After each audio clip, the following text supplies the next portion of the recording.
What's going on, everyone? Welcome back. Today we have got our wide receiver fantasy starts and sits for every single matchup.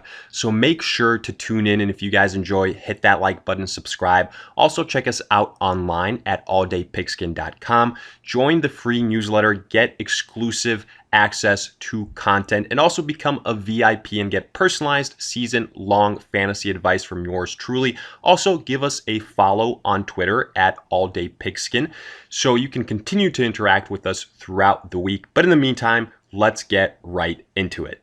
Before getting into it, I want to give you guys a quick word from our sponsors at Overlay Fantasy Sports, who are taking DFS to a whole nother level. Simply put, betting on the same old Team A versus Team B money line or spread picks can get a little bit stale, a little bit boring.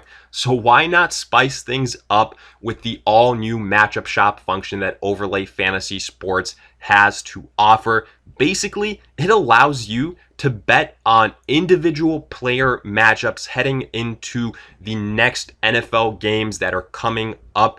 And if you don't want to focus on the NFL, no worries. Overlay Fantasy has multiple options from golf to MLB to NBA. But at the end, when it comes to this betting experience, it's tough to beat Overlay Fantasy because it allows you to make simple bets, but also if you want to stack them up on one bet slip and add multiple different options for a big time parlay, you can do the same. And it's not only for one matchup here. It's not just quarterback one versus quarterback two. You can look at running back matchups, tight end matchups, wide receiver matchups as well.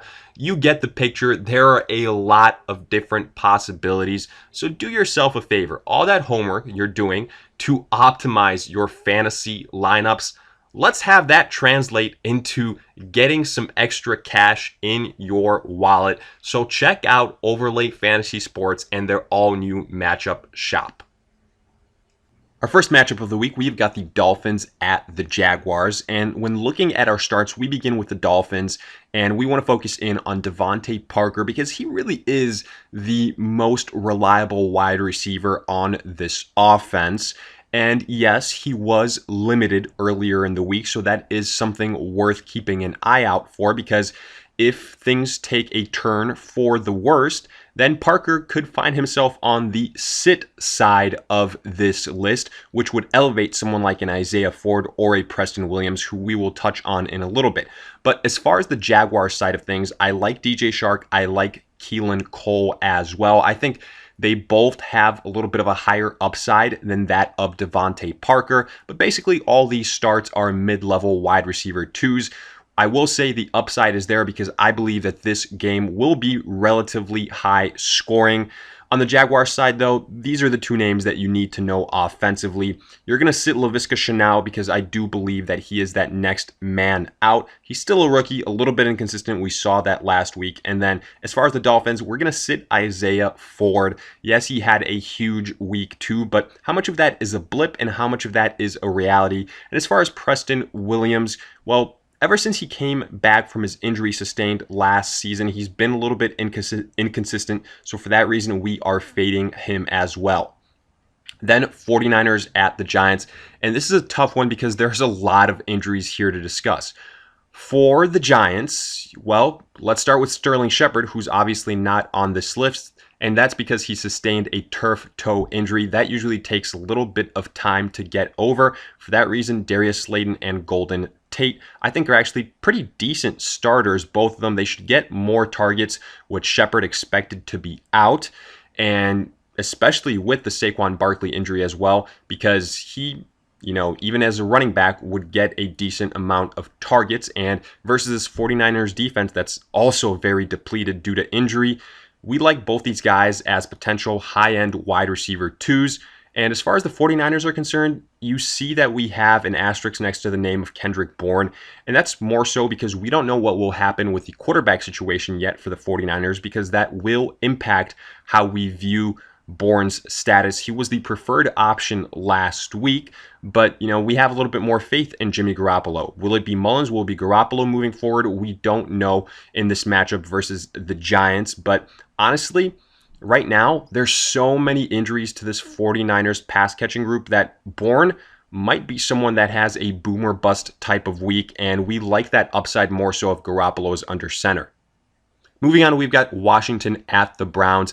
Terry McLaurin here is the name to know. He has the highest upside, even more so than big names like Odell Beckham or Jarvis Landry. I do believe that Terry McLaurin has this week, low-end wide receiver one upside, and that's primarily because we've said it before with other quarterbacks, but here specifically with Dwayne Haskins, he doesn't have the ability quite yet to sustain two fantasy relevant wide receivers, and McLaurin is obviously the top option. That's why you see someone like a Steven Sims Jr., even though some people do get excited about him here early on in the season under the sit column. As far as the Browns are concerned, Odell Beckham and Jarvis Landry also starts, but this is a tough defensive matchup, so the ceiling, not all that high. I see them as low to mid-level wide receiver twos. Odell Beckham will be someone that is touchdown dependent, and Jarvis Landry will need to get the volume if he's going to be someone that you can rely on, especially in PPR formats.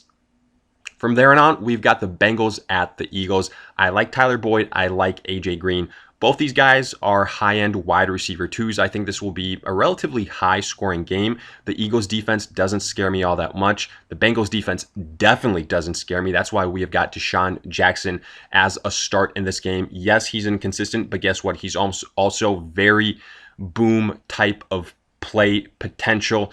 And I think in this game, we will see a big play here or there for Deshaun Jackson. Simply put, right now, he is the most experienced wide receiver on this team. That's why we are fading Jalen Reagor. Obviously, he was a first-round wide receiver selection in the NFL draft, but he's still a little bit inconsistent. Maybe hasn't healed 100% from his injury. Not at 100%, but either way, Deshaun Jackson is probably the one boomer bust candidate you want to take a chance on for the Eagles, not someone like a Reagor. Then we've got the Raiders at the Patriots. Julian Edelman is the wide receiver I trust the most here. Now, I don't anticipate the same type of performance that we saw versus Seattle because that was a very high-scoring affair, very back and forth, and Cam Newton had to air it out. So with that in mind, I would temper my expectations for Julian Edelman, but I still see him as a solid wide receiver 2 in PPR scoring. As far as the other wide receivers here, pretty much every single week, unless one of these guys has a huge breakout and can do it consistently, I'm fading every single Raider wide receiver. They're pretty much rookies, and the only pass catcher you can rely on this offense is Darren Waller. That's why we're sitting Ruggs and Bryan Edwards. And then as far as N'Keal Harry and Damiere Byrd, well, we're going to go and sit them as well. We don't have as much faith in them as a Julian Edelman. Yes, they had some nice outings versus the Seahawks, but again, that was a game where the Patriots had to throw it a bunch. I don't necessarily think the game script will go that way in week 3. Afterwards, we've got the Bears at the Falcons, and you're going to start Julio Jones. You're going to start Calvin Ridley. That is one of the easiest things to do.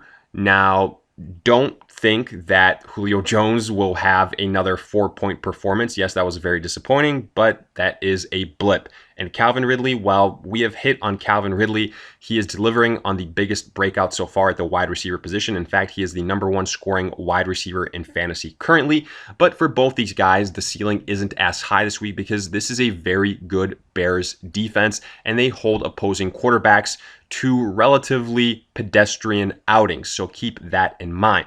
Then for the Bears, we're going to start Allen Robinson. We're not all that scared of this Falcons defense, but like we've said before, Mitch Trubisky can only sustain one fantasy relevant wide receiver. That's why we're starting Robinson, and that's why we're sitting Anthony Miller. And then also maybe a bit of a surprise, but we're sitting Russell Gage. I mean, these last 2 weeks, he's actually been very good, and his stat line would have been a lot better if it wasn't for a Julio Jones dropped touchdown in week 2. But this Bears defense is no joke, and we do think he will be the odd man out come Sunday. Afterwards, we've got the Rams at the Bills, and we like both duos on these teams. Cooper Kupp, Robert Woods, both good starts. Same with Stephon Diggs and John Brown. I think both these tandems are high-end wide receiver 2s. I would give the slight edge to Diggs and John Brown just because I like the upside of them more due to their quarterback situation in Josh Allen. Then we've got the Texans at the Steelers. I'm only looking to start the Pittsburgh wide receivers here in Juju Smith-Schuster and Deontay Johnson. And to some extent, we might be seeing that switch between Deontay Johnson and Juju Smith-Schuster. Johnson has gotten a lot of targets, the majority, I would even say, these first 2 weeks. And that's something to keep an eye out for. But Juju Smith-Schuster is still a valid option. I think both these guys are high-end wide receiver 2 versus the Houston Texans. But as far as the sits, we're going to sit both Brendan Cooks and Will Fuller. Fuller, very disappointing week 2. Was he banged up? Was he not banged up? I don't know. That's, one side says one thing, the other side says the other, but the results kind of speak for themselves. Brendan Cooks had a decent stat line versus the Ravens, but this Steeler defense is on a whole nother level. And for that reason, it's probably better to sit both of these guys. Both will be very boom or bust, and we don't want to take our chances versus the Steelers defense. And then we're also going to sit Chase Claypool. He's probably that next man out, even though he's coming off a big game. We think this game will probably have 2 main wide receivers, and that'll be Johnson and Juju Smith.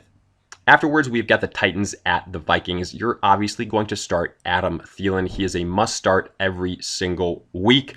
And as far as A.J. Brown, well, if he plays, you're going to start him here versus this bottom tier Vikings defense. If he doesn't play, we actually really like Adam Humphries as a potential sleeper to deliver this week. However, Corey Davis is someone that we will sit. We saw him have a nice week 1, but afterwards in week 2, we kind of saw that inconsistencies that was pretty much the story of his campaign in 2019 show up again. So for that reason, we are fading him in this matchup. Next, we've got the Panthers at the Chargers. I like DJ Moore. I like Robbie Anderson. DJ Moore is someone that's higher on my list than Robbie Anderson. I think he's more consistent and not as dependent on the big play. But either way, in this game with Christian McCaffrey out, they will both get volume. So I like both these guys, again, as high-end wide receiver 2s. Same goes for Keenan Allen, especially if someone like Justin Herbert starts again with Tyrod Taylor's chest situation and him being a question mark for this week. But I do have Mike Williams as a sit, maybe a bit of a surprise. But when you consider that he didn't get all that many targets compared to someone like Keenan Allen, and when the Panthers defense is so bad at defending the run, then that really takes away that second wide receiver option for the Chargers being fantasy viable. That's why I have Keenan Allen as the main start here at the wide receiver position for the Chargers. Afterwards, the Jets at the Colts. T.Y. Hilton, Michael Pittman Jr. You're going to want to start them, even though I think that the Colts will focus on the run here. That's why these guys are probably low-end wide receiver 2s. But this Jets defense is absolutely atrocious. And with Paris Campbell out, both T.Y. Hilton and Michael Pittman Jr. will have more opportunities. I'm not going to panic on T.Y. Hilton yet, but if he struggles here yet again, then it's time to potentially start looking elsewhere with him, because 3 very good matchups in a row, and if he disappoints yet again, that will put him on the radar. As far as the Jets are concerned, man, they are absolutely riddled with injuries. Brashad Perriman last week, Jamison Crowder, if he plays, he's definitely a start, so keep an eye out for that. But if he doesn't, I really like Chris Hogan, who would potentially be the #1 wide receiver, again, versus a Colts defense that doesn't scare me all that much. And if the Colts go up big, then the Jets will have to throw it. Afterwards, we have got the Cowboys at the Seahawks. We love all the options here. Amari Cooper, Michael Gallup, CeeDee Lamb. Cooper is the top option, then probably CeeDee Lamb, followed by Michael Gallup, just the way these first 2 weeks have gone. And this should be a high-scoring affair versus Seattle, which has been involved in 2 such games these first 2 weeks. And as far as the Seahawks are concerned, Tyler Lockett and DK Metcalf, both probably low-end wide receiver 1s in this contest. I like them versus this Cowboys secondary. This should be a very high-scoring game. And we've got the Lions at the Cardinals. This is the expected return of Kenny Golladay coming back from injury, and I'm going to fire him up here versus the Cardinals. The Lions will have to pass a bunch to keep up with the Cardinals, and I do think they were cautious with Galladay's return, sitting him for 2 weeks, so I'm not all that concerned in terms of him coming back from injury. Marvin Jones, I will also start. I think he could benefit from Galladay taking away some coverages, but Galladay is the preferred option, in that low-end wide receiver 1 category, whereas Marvin Jones, probably low-end wide receiver 2. And then for the Cardinals, no-brainer, you're starting DeAndre Hopkins. He is a locked and loaded wide receiver 1 every single week, especially with Kyler Murray playing like an MVP. And then we're going to sit Danny Amendola. With Kenny Galladay back in the lineup, the fantasy relevant days for Amendola are probably numbered. Moving on, we've got the Bucs at the Broncos. I'm starting Chris Godwin and Mike Evans, another great wide receiver duo. Godwin expected to return, so immediately both these guys, again, wide receiver 1 conversation. Godwin probably a little bit higher in PPR formats. Mike Evans a little bit higher in standard formats because of that touchdown upside. And then for the Broncos, Courtland Sutton out for the year. Jerry Jeudy now pretty much going to start every week because of the volume he's expected to receive. Same with KJ Hamler. We really like his upside. We think that he's someone that you should definitely be picking up off of waivers this week. And as far as the sits, Scotty Miller, we are sitting him for the Bucs. He kind of was pretty disappointing last week with Chris Godwin out, had a big drop in the end zone for Tom Brady and never really rebounded afterwards. And with Godwin back now, the arrow is pointing down for Miller. Next, we've got the Packers at the Saints. You're going to start Devontae Adams as long as he is available for that game. That is a no-brainer. This should be a high-scoring affair. Then for the Saints, this is where it gets a little bit tricky because Emmanuel Sanders was supposed to be a surefire start, but he was anything but that versus the Raiders. Traquan Smith was the guy that ended up being more of a weapon. That's why you see him here as a start. But right now, the way this Saints offense looks without Michael Thomas and when Drew Brees may be taking a little bit of a step back, both these guys are probably low-end wide receiver 2s at best. And then we're afterwards sitting Allen Lazard and MVS. Like we said before, both these guys, kind of like how we saw last week, are able to be wide receiver 2s for the Packers, but unless one of these guys gets a touchdown, you're probably looking at 4 to 5 receptions for 50 to 60 yards, and it's so hard to predict which one of them will get a touchdown, if even. So for that reason, both are listed as sits here versus a pretty good Saints defense. And finally, Chiefs at Ravens. We're starting Tyreek Hill. He had a nice bounce back game last week. This should be a very high scoring affair. We're excited about him. Yes, he is boom or bust, but he's someone that has a huge ceiling, and Marquise Brown honestly kind of falls in that same category. Obviously not as proven and consistent as a Tyreek Hill, but in that similar type of breath. Hill is a wide receiver 1 for the week. I would say Marquise Brown is a boom or bust wide receiver 2. And as far as the sits, we're sitting Sammy Watkins, Mecole Hardman. For the Ravens, you don't really have anyone else worth mentioning, in my opinion. Afterwards, it's pretty much just the tight ends when you consider it. And for the Chiefs, Watkins and Mecole Hardman, just way too inconsistent. That's why we're mainly looking at Hill and Marquise Brown.